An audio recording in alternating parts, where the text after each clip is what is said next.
ಬಿಜೆಪಿಯ ದೆಹಲಿ ವರಿಷ್ಠರ ಕೈ ಸೇರಿದೆ. ಯಾರು ಅಡ್ಡ ಮತದಾನ ಮಾಡಿದ್ದಾರೆ ಅನ್ನುವಂತಹ ಸೂಕ್ಷ್ಮತೆಯ ಹಿನ್ನೆಲೆಯಲ್ಲಿ ಯಾರು ಅಡ್ಡ ಮತದಾನ ಮಾಡಿದ್ದಾರಲ್ಲ ಅವರ ಸಂಭಾವ್ಯ ಪಟ್ಟಿಯನ್ನ ಹೈಕಮಾಂಡ್ಗೆ ವಿಜಯೇಂದ್ರ ಮತ್ತೆ ಆರ್ ಅಶೋಕ್ ಅವರು ನೀಡಿದ್ದಾರೆ. ಪ್ರತ್ಯೇಕ ಪಟ್ಟಿಯನ್ನ ಹೈಕಮಾಂಡ್ಗೆ ನೀಡಿದ್ದಾರೆ. ರಾಷ್ಟ್ರೀಯ ಅಧ್ಯಕ್ಷ ನಿತಿನ್ ನಬೀನ್ ನೇತೃತ್ವದ ಸಭೆ ಈಗ ಮುಕ್ತಾಯವಾಗಿದೆ. ಮತದಾನ ಮಾಡಿದವರ ಲೀಸ್ಟ್ ಸಮೇತ ವರಿಷ್ಠರಿಗೆ ಮಾಹಿತಿಯನ್ನ ರಾಜ್ಯದ ವರಿಷ್ಠರು ನೀಡಿದ್ದಾರೆ. ಅಡ್ಡ ಮತದಾನ ಮಾಡಿದ್ಯಾರು, ಕಠಿಣ ಕ್ರಮ ಫಿಕ್ಸ್ ಅನ್ನೋದು ಇಲ್ಲಿ ಇರುವಂತ ಕುತೂಹಲ. ಈಗ ಯಾರಿಗೆ ಏನ್ ಸಂಕಷ್ಟ ಎದುರಾಗುತ್ತೆ, ಅಡ್ಡ ಮತದಾನ ಮಾಡಿದವರಿಗೆ ಪ್ರತ್ಯೇಕ ಪಟ್ಟಿಯನ್ನ ಆರ್ ಅಶೋಕ್ ಮತ್ತೆ ವಿಜಯೇಂದ್ರ ಇಬ್ಬರು ಕೂಡ ಹೈಕಮಾಂಡ್ಗೆ ನೀಡಿದ್ದಾರೆ. ನಿತಿನ್ ನಬೀನ್ ಅವರ ನೇತೃತ್ವದ ಸಭೆಯಲ್ಲಿ ಪ್ರಸ್ತಾಪ ಮಾಡಿದ್ದಾರೆ.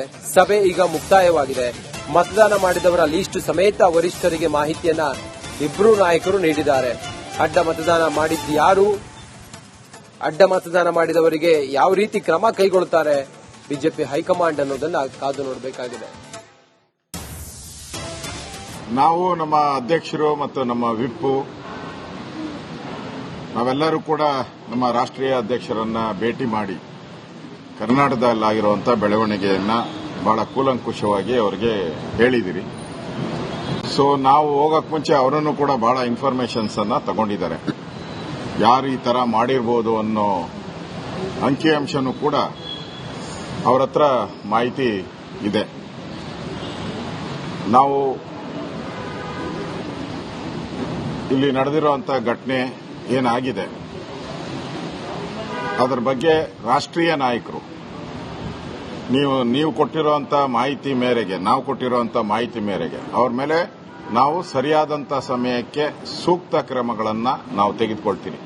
ನಾವು ಅವರಿಗೆ ಸರಿಯಾದಂಥ ಪಾಠವನ್ನು ನಾವು ಕಲಿಸ್ತೀರಿ. ಪಾರ್ಟಿಗೆ ದ್ರೋಹ ಬಗ್ದವರಿಗೆ, ಮೋಸ ಮಾಡಿದವರಿಗೆ ಅನ್ನೋ ಮಾತನ್ನ ಸ್ಪಷ್ಟವಾಗಿ ಹೇಳಿದ್ದಾರೆ. ಮತ್ತೆ ಕರ್ನಾಟಕದಲ್ಲಿ ಪಾರ್ಟಿಯನ್ನ ಮುಂದಿನ ಚುನಾವಣೆಯಲ್ಲಿ ಗೆಲ್ಲಿಸುವಂತ ದೃಷ್ಟಿಯಿಂದ ಒಳ್ಳೆ ಒಗ್ಗಟ್ಟಾಗಿ ಒಳ್ಳೆ ರೀತಿಯಾಗಿ ಮುನ್ನಡಿಬೇಕು ಅನ್ನೋ ಮಾತನ್ನು ಕೂಡ ಹೇಳಿದ್ದಾರೆ. ಸೊ ಒಟ್ಟಾರೆ ಒಳ್ಳೆ ರೀತಿಯಾದಂಥ ಒಂದು ಮಾತುಕತೆ ಆಯಿತು. ಹಲವಾರು ಪಕ್ಷದ ಸಂಘಟನೆ ಬಗ್ಗೆ ಹಲವಾರು ಸಲಹೆ ಸೂಚನೆಗಳನ್ನು ಕೊಟ್ಟಿದ್ದಾರೆ. ನಮ್ಮ ಇಬ್ಬರು ಜನರಲ್ ಸೆಕ್ರೆಟರಿನೂ ಅದರಲ್ಲಿ ಭಾಗಿಯಾಗಿದ್ದರು, ನಮ್ಮ ರಾಷ್ಟ್ರೀಯ ಅಧ್ಯಕ್ಷರಿದ್ದರು. ನಾವೆಲ್ಲ ಒಟ್ಟಾಗಿ ಹೋಗಿ ಮಾತಾಡಿದಿರಿ. ಸೊ ಯಾರು ತಪ್ಪು ಮಾಡಿದ್ದಾರೆ, ಕ್ರಾಸ್ ವೋಟಿಂಗ್ ಮಾಡಿದ್ದಾರೆ, ಅವ್ರ ಮೇಲೆ ಕೇಂದ್ರದ ನಾಯಕರು ಸೂಕ್ತ ಕ್ರಮಗಳನ್ನು ತೆಗೆದುಕೊಳ್ತೀನಿ ಅನ್ನೋ ಮಾತನ್ನ ಸ್ಪಷ್ಟವಾಗಿ ಹೇಳಿದ್ದಾರೆ. ನಾವು ಅವರಿಗೆ ಸರಿಯಾದಂತ ಪಾಠವನ್ನ ನಾವು ಕಲಿಸ್ತೀರಿ. ನಮ್ಮೇಲೆ ಬಿಡಿ ಅಂತ ಹೇಳಿದ್ದಾರೆ. ಏನಾಗಿದೆ ಅನ್ನೋದ್ರ ಮೇಲೆ ನಮ್ಮೇಲೆ ಬಿಡಿ, ನಿಮ್ಗಿರೋಂತ ಮಾಹಿತಿ ಏನೇನಿದೆ ಕೊಡಿ, ಇನ್ನೂ ಮಾಹಿತಿ ಏನ್ ಸಿಗುತ್ತೆ ಅದನ್ನ ಕೊಡಿ. ನಾವು ಈಗಾಗಲೇ ಮಾಹಿತಿಯನ್ನ ನಾವು ತರಿಸ್ಕೊಂತೀರಿ. ಸರ್, ಈಗ ನೀವು ವಿರೋಧ ಪಕ್ಷದ ನಾಯಕರು ಮತ್ತು ರಾಜ್ಯಾಧ್ಯಕ್ಷರಾಗಿ ಈ ಸೋಲಿನ ಹೊಣೆಯನ್ನೇನಾದ್ರು ಹೊತ್ಕೊಂಡ್ರ ಹೈಕಮಾಂಡ್ ಮುಂದೆ? ಇಲ್ಲ, ನಾವು ಗೆದ್ದಿದ್ದೀರಿ 2 ಸೀಟನ್ನ. ನಾವು ಗೆದ್ದಿದ್ದೀರಿ. ಕ್ರಾಸ್ ವೋಟಿಂಗ್ ಆಗಿದೆ ಅಷ್ಟೇ. ಗೆದ್ದಿದ್ದೀರಿ ನಾವು. ಕ್ರಾಸ್ ವೋಟಿಂಗ್ ಆಗಿದೆ. ಆ ಕ್ರಾಸ್ ವೋಟಿಂಗ್ ಬಗ್ಗೆ ಪಾರ್ಟಿಯಲ್ಲಿ ಇನ್ನಷ್ಟು ನಮಗೆ ಮಾಹಿತಿಗಳು ಬೇಕು. ನಮ್ಮೇಲೆ ಬಿಡಿ ಅಂತ ಹೇಳಿದ್ದಾರೆ. ಏನಾಗಿದೆ ಅನ್ನೋದ್ರ ಮೇಲೆ ನಮ್ಮೇಲೆ ಬಿಡಿ, ನಿಮ್ಗಿರೋಂತ ಮಾಹಿತಿ ಏನೇನಿದೆ ಕೊಡಿ, ಇನ್ನೂ ಮಾಹಿತಿ ಏನ್ ಸಿಗುತ್ತೆ ಅದನ್ನ ಕೊಡಿ. ನಾವು ಹೆಚ್ಚಿನ ಮಾಹಿತಿಯೊಂದಿಗೆ ನಮ್ಮ ಪ್ರತಿನಿಧಿ ಚಂದ್ರು ಈಗ ನೇರ ಸಂಪರ್ಕದಲ್ಲಿದ್ದಾರೆ. ಚಂದ್ರು, ಯಾರ್ಯಾರ ಹೆಸರನ್ನ ಹೈಕಮಾಂಡ್ಗೆ ಈಗ ಇಬ್ರು ನಾಯಕರು ನೀಡಿದ್ದಾರೆ, ಸದ್ಯ ಏನು ಕ್ರಮ ಕೈಗೊಳ್ಳುತ್ತಾರೆ? ಈಗ ಖಚಿತ ಮಾಹಿತಿ ಇಲ್ಲದೆ ಇಂಥವರೇ ಅಡ್ಡ ಮತದಾನ ಮಾಡಿದ್ದಾರೆ ಅನ್ನುವಂತ ಮಾಹಿತಿ ಇಲ್ಲದೆ ಹೇಗೆ ಕ್ರಮ ಕೈಗೊಳ್ಳಲಿಕ್ಕೆ ಸಾಧ್ಯ? ಚಂದ್ರು,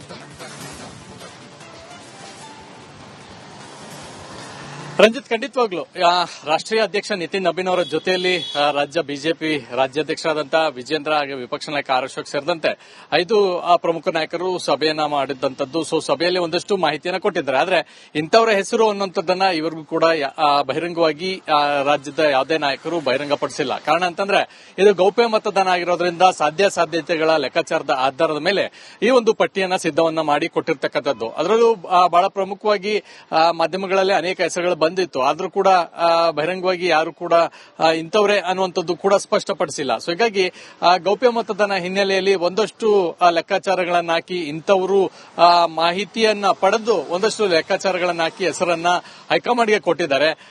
ಮತ್ತಷ್ಟು ಮಾಹಿತಿಯನ್ನು ಕೂಡ ಹೈಕಮಾಂಡ್ ಪ್ರಮುಖವಾಗಿ ಕೇಳಿ ಬಂದಿರತಕ್ಕಂಥದ್ದು. ಯಾಕಂತಂದ್ರೆ ಸಾಧ್ಯತೆಗಳಿರೋದ್ರಿಂದ ಇಂಥವರೇ ಖಚಿತವಾಗಿ ಮತಗಳನ್ನ ಕಾಂಗ್ರೆಸ್ಗೆ ಹಾಕಿದ್ದಾರೆ, ಅಡ್ಡ ಮತದಾನ ಅನ್ನುವಂಥದ್ದು ಖಚಿತತೆ ಇಲ್ಲ. ಹಾಗಾಗಿ ಸಾಧ್ಯತೆಗಳಿಂದ ಕೊಟ್ಟಿರ್ತಕ್ಕಂಥ ಪಟ್ಟಿ ಆಗಿರೋದ್ರಿಂದ ಮತ್ತಷ್ಟು ಮಾಹಿತಿಯನ್ನ ಬೇರೆ ಬೇರೆ ಆಂಗಲ್ಗಳಿಂದ ಆಯಾಮಗಳಿಂದ ನೋಡೋದಕ್ಕೆ ಕೂಡ ಹೈಕಮಾಂಡ್ ಸೂಚನೆ ಕೊಟ್ಟಿರ್ತಕ್ಕಂಥದ್ದು. ಹಾಗಾಗಿ ರಾಜ್ಯದ ನಾಯಕರು ಈಗಾಗಲೇ ಸ್ಪಷ್ಟಪಡಿಸಿದ್ದಾರೆ, ಹೈಕಮಾಂಡ್ ಈಗ ಅಡ್ಡ ಮತದಾನ ಮಾಡಿರ್ತಕ್ಕಂಥವ್ರ ಮೇಲೆ ಖಂಡಿತವಾಗ್ಲೂ ಕಠಿಣವಾದಂತಹ ಕ್ರಮವನ್ನು ತೆಗೆದುಕೊಳ್ಳುತ್ತೆ ಅನ್ನುವಂತ ಮಾತನ್ನ ಈಗ ರಾಜ್ಯಾಧ್ಯಕ್ಷ ವಿಜೇಂದ್ರ ಅವರು ಕೊಟ್ಟಿರ್ತಕ್ಕಂಥದ್ದು. ಹೀಗಾಗಿ ಯಾರ ಹೆಸರನ್ನ ಕೊಟ್ಟಿದ್ದಾರೆ ಅನ್ನುವಂಥದ್ದನ್ನ ಇವರೆಗೂ ಕೂಡ ವಿಜೇಂದ್ರ ಅವರಾಗ್ಲಿ ಅಥವಾ ಅಶೋಕ್ ಅವರಾಗ್ಲಿ ಬಹಿರಂಗಪಡಿಸಿಲ್ಲ. ಸೊ ಹೀಗಾಗಿ ಇನ್ನೂ ಕೂಡ ಕುತೂಹಲ ಇದೆ ಯಾರು ಅನ್ನುವಂಥದ್ದು.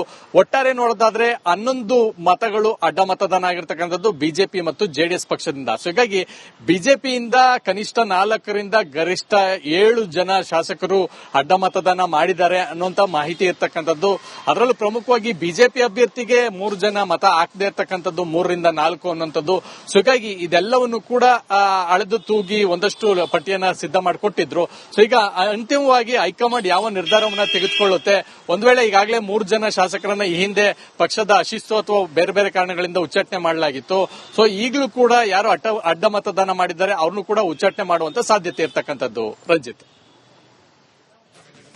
ಚಂದ್ರು, ಸದ್ಯ ನಿತಿನ್ ನಬೀನ್ ಇದನ್ನ ಎಷ್ಟು ಗಂಭೀರವಾಗಿ ಪರಿಗಣಿಸ್ತಾರೆ ಮತ್ತೆ ಯಾವ ಕ್ರಮಕ್ಕೆ ಮುಂದಾಗ್ತಾರೆ? ಸದ್ಯ ಇನ್ನು ಮತ್ತೆ ಬೇರೆ ಯಾವ್ಯಾವ ಮಾರ್ಗದಲ್ಲಿ ಅಡ್ಡ ಮತದಾನ ಮಾಡಿದವರನ್ನ ಇವರು ಐಡೆಂಟಿಫೈ ಮಾಡೋ ಪ್ರಯತ್ನ ಮಾಡಬಹುದು? ಚಂದ್ರು,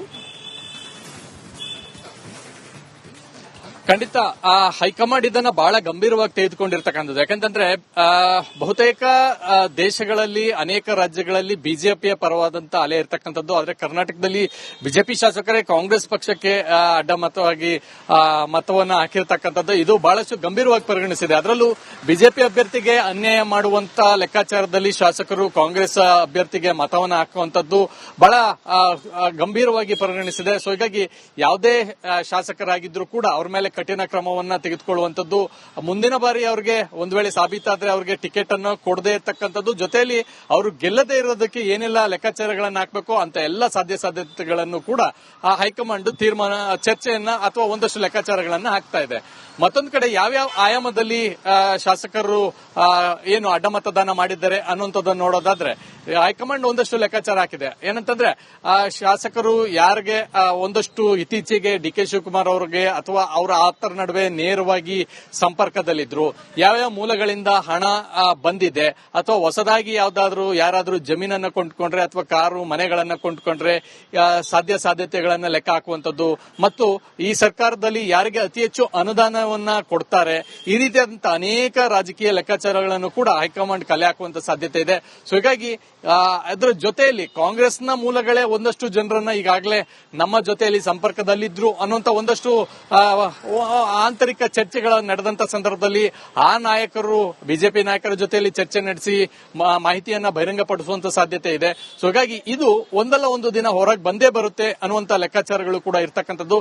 ಸೊ ಹೀಗಾಗಿ ಈ ಸಾಧ್ಯತೆಗಳ ಮೇಲೆ ಮುಂದಿನ ದಿನಗಳಲ್ಲಿ ಖಂಡಿತವಾಗ್ಲೂ ಬಿಜೆಪಿ ಹೈಕಮಾಂಡ್ ಕ್ರಮವನ್ನ ತೆಗೆದುಕೊಳ್ಳುತ್ತೆ. ಯಾವ ರೀತಿಯಾಗಿ ಕ್ರಮವನ್ನ ಕೈಗೊಳ್ಳುತ್ತೆ ಅನ್ನೋದು ಕೂಡ ಬಹಳ ಕುತೂಹಲ ಇರ್ತಕ್ಕಂಥದ್ದು. ರಂಜಿತ್, ಓಕೆ, ಥ್ಯಾಂಕ್ ಯು ನಿಮ್ಮೆಲ್ಲ ಮಾಹಿತಿಗಾಗಿ ಚಂದ್ರು.